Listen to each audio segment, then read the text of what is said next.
Okay, so we are on Masechet Beitzah Daf Zayin.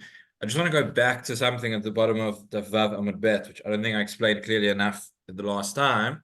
Um, Basically, we saw the statement last year. We discussed the statement of Amarav Huna Marav towards the end of Daf Vav Amud Bet. We said Beitzah im yetziata nigmara. We said that a Beitzah, when it comes out, that's when it is complete. So the Gemara had two suggestions what precisely that means. What does it mean, Beitzah im yetziata nigmara? The first one was perhaps it means Beitzah im yetziata nigmara, that it's complete in the sense that you can now eat it with milk.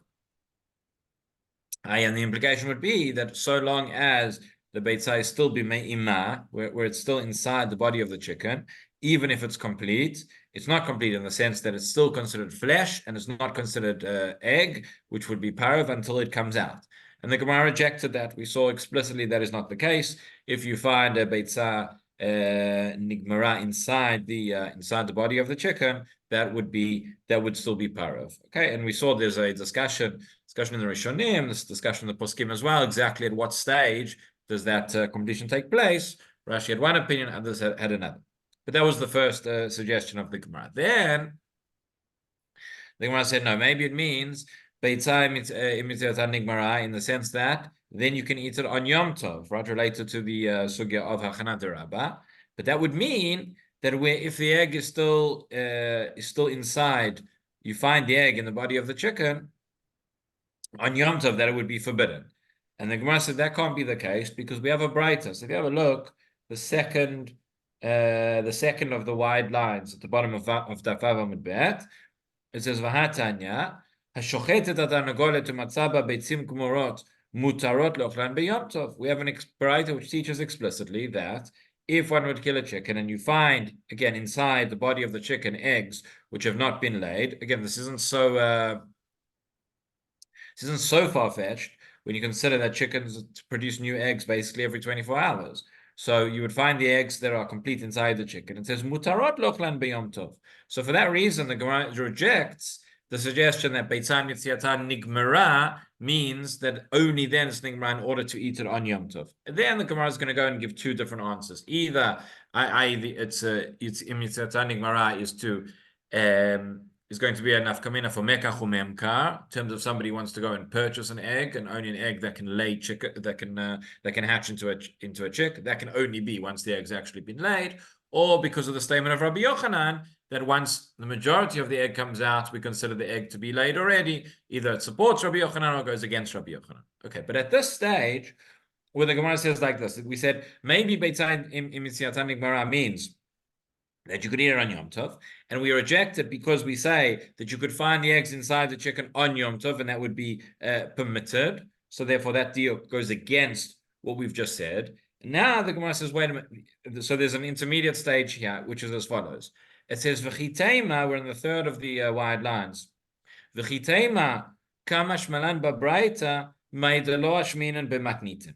In other words, the Gemara has a suggestion like this. Maybe, let's say, you could still have this understanding that im yetziata nigmara means that it's only when the egg is laid that it's going to be permitted on Yom Tov. What do you do with the Beitzah that says the opposite? Well, no, maybe that Beitzah is different to our Mishnah. In other words, what Rav has just taught us is according to the Mishnah, and according to the Mishnah in Achinami, it would be the case that if you were to kill the chicken and find the eggs inside on Yom Tov, that those would still be forbidden. The fact that the Beitzah is talking about it's a different halacha, which the Beitzah is bringing, which isn't in the Mishnah. And now the Gemara explains why you can't say that. So that's the suggestion. It says, V'chiteima. If you'll say, Kamash malan b'Beitzah ma'idelo ashminan b'matnitin, that this Beitzah teaches me a halacha, which is not according to the Mishnah. This Beitzah which teaches explicitly that if you find the chickens inside the eggs on Yom Tov, you can eat them. Well, that goes against the deal that we just made to say that if you find the chickens inside the egg on Yom Tov, you can't eat them. Okay, ein achinami. But that's the way the Mishnah holds, and that's the way the Beitzah holds. Now, if you'll say that, Chiteima kamash malan b'Beitzah b'matnitin, Hanami Tanina, you can't actually say that. It says, you'll see that the way that it's actually implied in our Mishnah, this halacha already. We've already taught. How so? Hanami Tanina. Beitzah shenoda b'yom tov. Beit Shammai omrim ta'achel. Ubeit Hillel omrim lo ta'achel. Right? That was our Mishnah. That the egg which is laid on Yom Tov, Beit Shammai say you can eat it, Beit Hillel say you can't eat it. What's the implication from that wording of the Mishnah? The implication is as follows: if ad kan lo pligi Beit Shammai Beit Hillel, we only find the machloket Beit Shammai Beit Hillel explicitly regarding the egg that is laid. So ad kan lo pligi Beit Shammai Beit Hillel ela benoda, only when the egg is laid. Aval b'mei iman, but were the egg to be inside the chicken, right? So then Divrei Kol Sharia, that according to everybody is permitted. So that's exactly that's the din that the Beitzah said explicitly, and that is exactly the implication in our Mishnah if you read it carefully. And then the Gemara says like this, and if you're going to try and read the Mishnah differently, you'll find that it won't work. V'chitema, if you'll say, actually, don't read that diuk into the Mishnah, but read as follows. Chitema Beit Hillel afilu b'mei iman nami asri. If you say that actually, right, even though our Mishnah spoke about a Beitzah which is noda, but you want to suggest that Beit Hillel actually forbid also the egg which is inside the chicken. Afilu b'mei iman nami asri. V'adiktani noda. So then why did the Mishnah say noda? Hadiktani noda leodiacha kochan de Beit Shammai, to teach you, Beit Shammai are so lenient in this case that not only the egg which is inside the chicken, but even the egg which is laid, Beit Shammai are going to say is permitted. Leodiacha kochan de Beit Shammai dafil noda nami shalu. Well, then what happens is that this Beitzah comes out of nowhere. Right? If that is the case, our Beitzah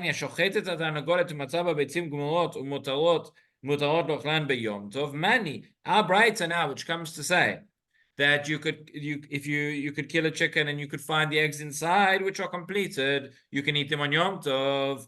If you accept the diuk that you just tried to make in the Mishnah, whose opinion is that Beitzah going like? Money. It says lo Beit Shammai v'lo Beit Hillel. It's not Beit Shammai and it's not Beit Hillel.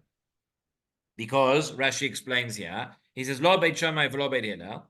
Lo Beit Shammai, that's not following the opinion of Beit. It has to be one of them, right? It can't be neither. So it's not following the opinion of Beit Shammai. The my area b'meima filo noda. Why do I need a Beitzah to come now and teach me? Oh, Beit Shammai says that if you kill the chicken and you find the eggs inside, you can eat them. That's obvious. Beit Shammai says even if the eggs are laid, which is a bigger chiddush. So he's not bringing a Beitzah to show the opinion of Beit Shammai. And if it's the opinion of Beit Hillel, says Rashi, lo Beit Hillel tafilu meimana asri, that you just said that Beit Hillel want to say it's forbidden inside the body of the chicken. Well, then this Beitzah doesn't fit with anybody. So clearly, the Beitzah and the Mishnah agree, and everybody would say that yes, when you find the eggs inside the chicken, they would be permitted on Yom Tov, and therefore that is the rejection of why this statement of Amaravun Amarav Beitzah im yetziatan nigmara is not referring to the din of Yom Tov, and therefore the Gemara continues and it says it's got to do with an egg, a chicken which is able to hatch, an egg which is able to hatch and grow a chicken, or alternatively, as the Gemara says now in Daf Zayin Amud Alef, to do with the statement of Rabbi Yochanan, who said Yetziat Ruba, says that if most of the egg came out and then it went back in and then the chicken laid it a few hours later or the following day, do we consider as if it was actually laid the first time when it came out? Two different versions in the Gemara. Either we say this supports Rabbi Yochanan, or we say this goes against Rabbi Yochanan. Okay, so just wanted to show you a couple of interesting things in the Chashukei Chemed. Chashukei Chemed, which is the Sefer of Rav Zilberstein, goes according to the Dapim of Shas, based on different halachic questions which he has, which are in some way or other related to the daf. Sometimes they're a little bit more obscure, but they can be fascinating. So since the Gemara over here discusses the idea of mekach ta'ut with these eggs, so he has a couple of questions here relating to mekach ta'ut. I thought they were interesting. We'll just have a look quickly. So he has here a question, the following. A person saw a fancy car to be sold. He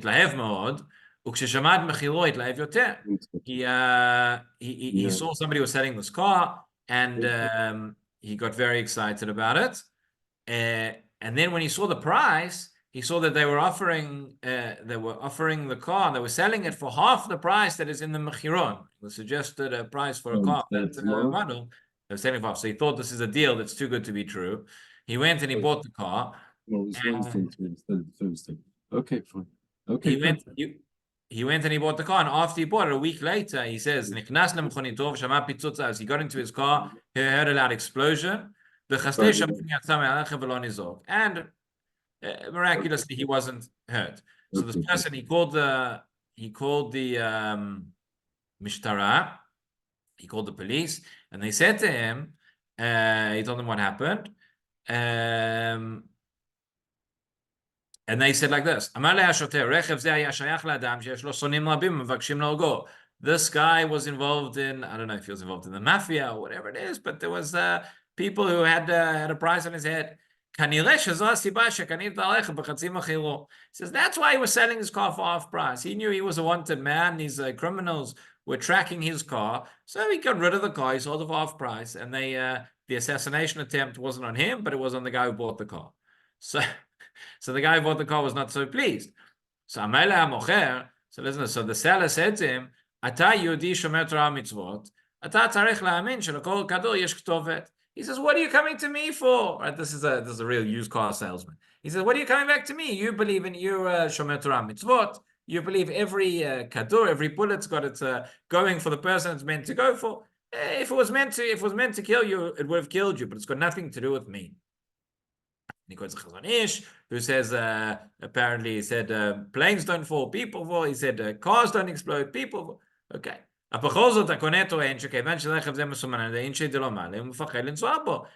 buyer says, what are you talking about? This car has been marked by these criminals. You're selling it to me. I'm scared to go. I want my money back. It's a mekach ta'ut. So who's right? So he says, he quotes here Tshuva of the Rambam. This is a kol sheskimu alav b'nai medina shu mum שמחזירים בו מקח זאת מחזירים בו וכל שהסכימו עליו שאינו ממורה זה אינו מחזיר בו אלא אם פירש שכל נושא ונותן סתם על מנהג המדינה הוא סומך. In other words, the Rambam says when you have something which everybody agrees would be a blemish, would be a pagam in an item which you sell, so then that is a mekach ta'ot and it goes back. And if it's not, if that's not the case, but if it's something which is explicit that you wouldn't buy it, in that case it would go back according to the minhag המדינה. So he says לפי זה במקרה שלנו שמכר לו דבר שהוא מסומן לפגיעה, he sold him something which is got a price on his head. So have a mum, that is going to be a blemish. Nobody who knows that a car is the target of a bomb is going to buy the car, and therefore he says this is a mekach ta'ut, pretty obvious. And he says the seller needs to ask mechila, needs to ask forgiveness from the buyer who he endangering his life, etc. So that was one question that came up here about mekach ta'ut. There's another question which he asks here, very interesting, about Reuven who had a car, and the car went through an accident which caused a certain blemish in the framework of the car, and after he fixed it, he now wants to sell it. So in the mechiron, the car is worth 100,000, but he knows that the car now is only worth 70,000, but he still wants to sell it for the full amount. So he came up with a very unscrupulous scheme where he goes to a tzedakah organization. He says, here's what we'll do. We're going to sell tickets. We're going to have a hagrala. We'll have a lottery. We'll sell tickets for 100 shekels each. And that way we'll get 100,000 shekels. I'll keep 90,000 shekels for myself, for the car. And you'll keep the rest for the Irgun. And whoever buys the winning lottery ticket, they spend 100 shekels, they get the car. So the person gets the car, but now he has a car which he thought was worth 100,000 shekels, but it's actually only worth 70,000. But he says so. But the Reuven who sold the car says, "What are you talking about?" He says, "You only spent 100 shekels on it. You bought a ticket." So he says, "So is this mekach ta'ut or not?" So Rav Zilberstein says, "Yeah." The answer says, "Tshuva. Reuven avar isurim chamurim." He says, obviously, the person who employed the scheme has transgressed very heavily. Sheker gnevadat. He's going to need to do tshuva for that, and in addition, the fact that he dishonestly caused all this money on cheshbon tzedakah. People thought they were giving. Just be careful where you give to, but all these people thought they were giving tzedakah, and they were actually just paying for his car. So that is all a problem, and that is completely forbidden. He says when it comes to etzem hasheilah, To the person who bought, maybe he doesn't have to, that's not necessarily mekach ta'ut in the formal sense. So maybe people would have bought, they only spent 100 shekels on the ticket, so maybe they would have bought it anyway, and they weren't precise whether they wanted a car worth 100,000 shekels or 70,000 shekels. Okay, but still, this is a masen nevala, which should not have been done. But so those are two interesting shaylas related to mekach ta'ut. Okay, go back into the Gemara. So we're on Daf Zayin, Amud Alef. The last few discussions that we have here about eggs. So if you look, we're about 5 or maybe 6 lines down from the wide lines. The third word in the line in my Gemara where it says gufa. It says gufa. Hashochetet atarnagolet umatzaba beitzim gmurot mutarot leochlan bechalav. Rabbi Yaakov Omer Mayu Morot Begidin Asurot. So this is a machloket Tanaim that we have. We saw already. The Gemara now discusses a little bit more detail. But at what stage do we say that the eggs which are ready, which have been formed inside the chicken, at what stage they say they are complete and they are no longer flesh, but they are eggs, and therefore they are permitted to be eaten with chalav, with milk. As we said last time, it's you have here an idea, the concept of something which begins off as basari and it becomes parav. So we see that that's not impossible. You consider the eggs, again, the eggs are in the ovaries of the chicken. It's cells, which they're quite large, but they're part of the flesh. And they start off really, if you can imagine, just the yolk, and the yolk gets bigger and bigger.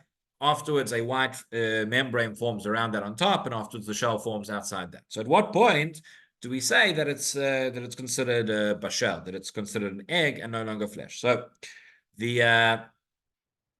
Tanakama said, so long as it's fully formed, then you can eat it with milk. Rabbi Yaakov Omer Mayumorot Begidin Asurot. Rabbi Yaakov says if it's still connected to the sinews and still connected to the flesh inside the chicken, then it is still considered flesh and it is not yet considered an egg, which would be parav. Okay.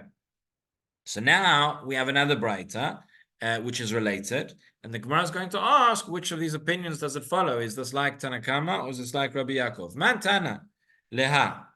The Tana Rabbanan Haucher Minivlat Of Tahor. מן השלל של הביצים, מן העצמות, מן הגידים, מן הבשר שנדלש מן החי, טהור. מן השקור של הביצים, מן הקורקובן ובני מים, או שמחת החלב, וגמרות טמא. Okay, we have a Beitzah here which talks about האוכל מנבלת עוף טהור. So somebody who eats from the flesh or different parts of the bird of a nivlat of tahor, so a kosher bird species, but from a nevela. So in nevela, we know, we always talk about nevelot and trefot. Nevela is an animal, it could be a kosher species of animal, but it has not been shechted in the proper way, and therefore it is not kosher.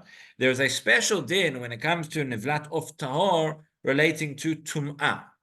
Okay, so obviously you can't eat it. That would be an isur achila. But in addition to the isur achila, we have an isur of tum'ah, which is not so practical for us nowadays. But have a look at Rashi. Rashi says, nivlat of tahor, mitam'ah ochla letame begadim shulavush bishat pliata.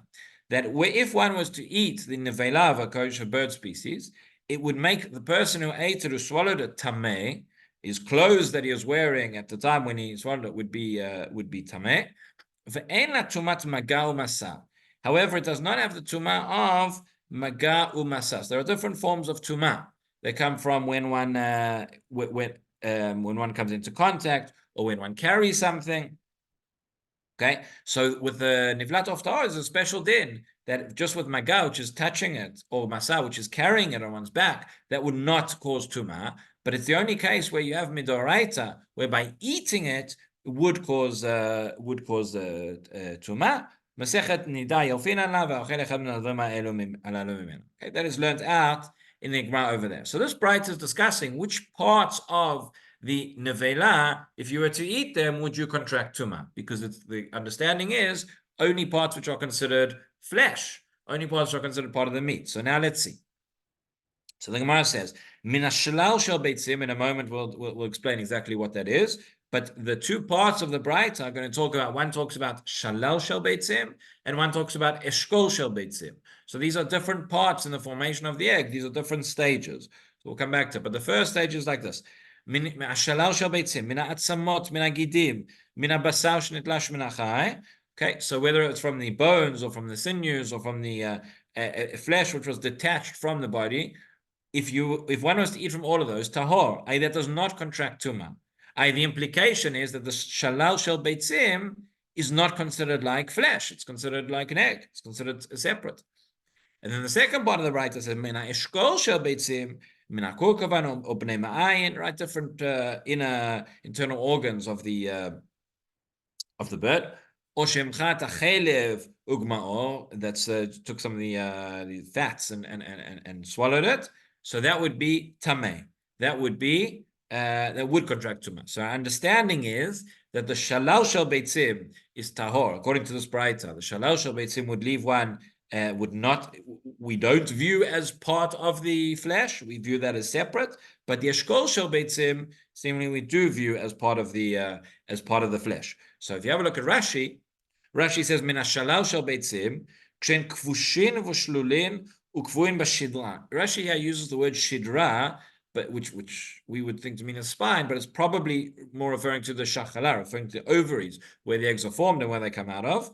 In other words, this is at a point where they still are seem to be attached. When they are still attached to the part of the bird. A little bit later on, Rashi says, "Mena eshkol," says mibsara shidra shabeitzim adukim sham. So Rashi seems to understand that is eating from the actual, maybe from the actual flesh, maybe from the part of the ovaries. I have a diagram here which I wanted to show you, which can just maybe make this a little bit easier in terms of understanding what. Let me just find it.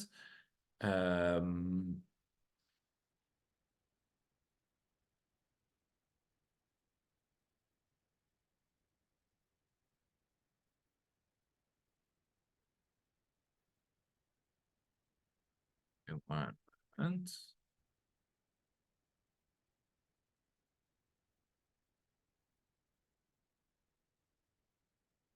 okay, here we go.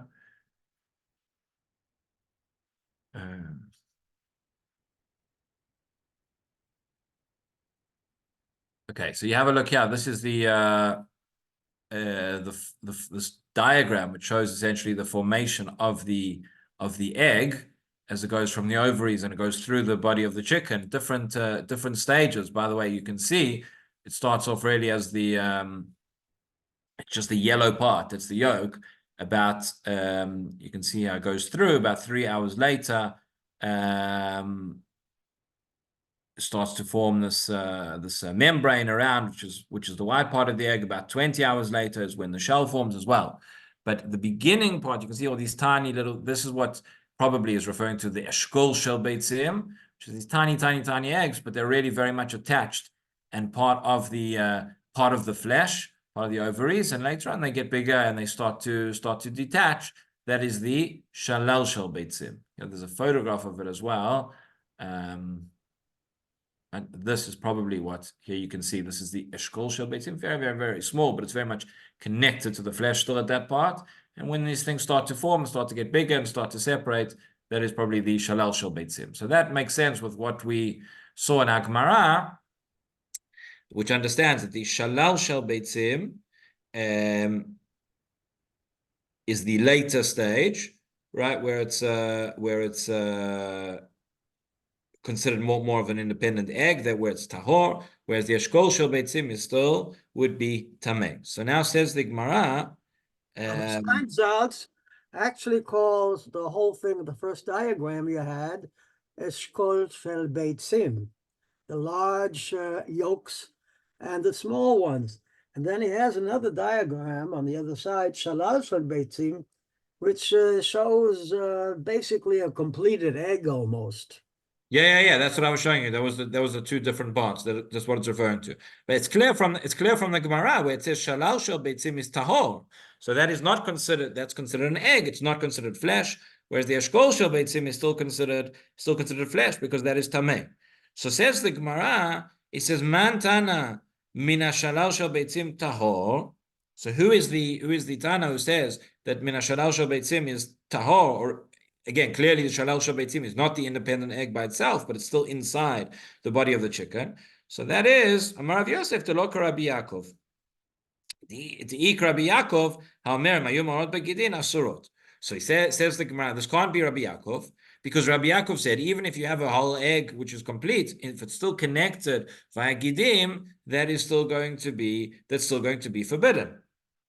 So says Abai, that's how Rav Yosef understands. Amar le Abai, Abai says, Mimai, how do you know?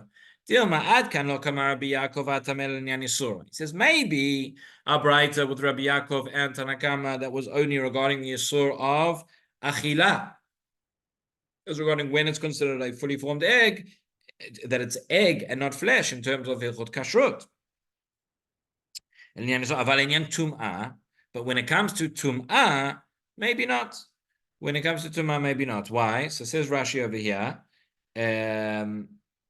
Ela le'inyan isura, right? Rashi a little bit further down says, "Afagav the lav basar nino." Right? It's clearly not at this stage. It's clearly not actually flesh. It's an egg. However, asala midrabanan. He said midrabanan. We're still going to judge it as basari. Hoelu kruvim liot basar because it's close to flesh. And therefore Rabbanan will go there on basar v'chalav. Aval inyan tum'ah lo. The lav basar ninu dilatamu.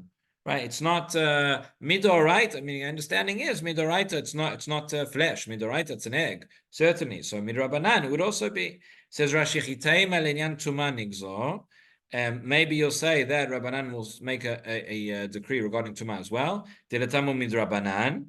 If you say that you can't eat it at this stage, says Rabbi Yaakov, you can't eat it with milk, midrabanan. Maybe you say you can't eat. If you eat it, it would make you tamei midrabanan as well. So says the Gemara again. Amar le Abaye, mimai dilmad kan lo kamar Rabbi Yaakov atam en anisura. Maybe Rabbi Yaakov was only talking Linyan Isur regarding Kashrut.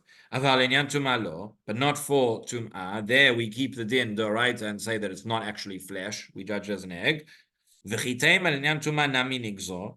If you're going to say, well, the same way the Rabbanan made a gzera regarding eating, maybe they should make a gzera regarding Tum'ah as well.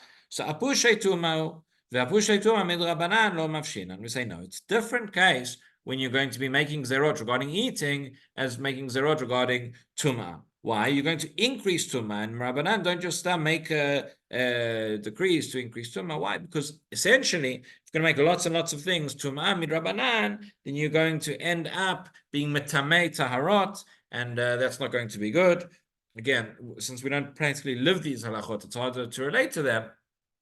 But the concept is that we don't want to make things tumah unnecessarily. It's going to be a chumrah, which is going to mevili deikula, and therefore we want to avoid that. So we don't necessarily, therefore, have a proof from our Beitzah that it does follow Rabbi Yaakov.